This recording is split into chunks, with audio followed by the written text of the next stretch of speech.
ఈ మధ్య నేను ఏదో అంగన్వాడీ గురించి ప్రసంగం చేయవలసి వచ్చింది. అసలు అంగన్వాడీ అంటే ఏమిటి అని నాకు అనుమానం వచ్చింది. ఏదో అంగన్వాడీ చూడడానికి వెళ్ళాను. నేను దాని గురించి తెలుసుకునే ప్రయత్నం చేసి నేను ఆశ్చర్యపోయాను.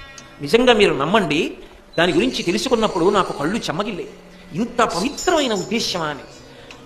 కటిక పేదవాళ్ళు ఉంటారు, వాళ్ళు గర్భిణీ అవుతారు.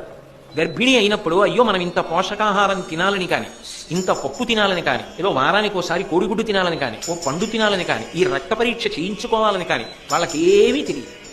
దానివల్ల రక్తహీనత చేత పురుటిలోనే చాలా మంది తల్లులు మరణిస్తుంటారు. మరణించి ఆ పసిపిల్లలు మిగిలిపోతారు.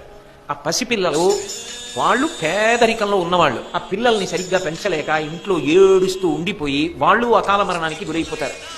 70 సంవత్సరాల స్వాతంత్ర్యం తర్వాత కూడా పరిస్థితి ఇంత దుర్భరంగా ఉంటే అంతకన్నా అవమానకరమైన విషయం ఇంకోటి ఉంటుందా? దానికి ప్రతి చోట ఒక తల్లి పదవిని సృష్టించారు. 1000 కుటుంబాలకి ఒక తల్లి కింద అంగన్వాడీ కేంద్రాల్లో.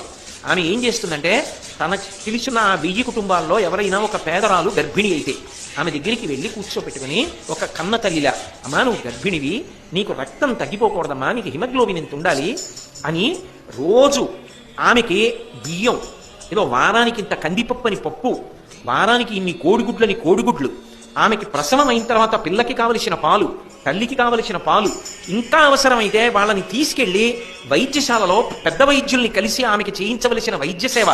ఈ దేశంలో తల్లి మరణించకూడదు బిడ్డల్ని కలిసి. ఆమె ఆరోగ్యం గురించి ఆమెకి తెలియకపోవచ్చు, కానీ ఆమెకి తెలియచెప్పి ఇంటికి బియ్యం పప్పు కూడా పంపించి, కోడిగుడ్లు కూడా పంపించి కటిక పేదవాళ్ళైన వాళ్ళని కాపాడడానికి ఒక అద్భుతమైనటువంటి పథకం. అసలు అటువంటి పథకం ఉందని కూడా మనకి తెలియదు చాలా మంది.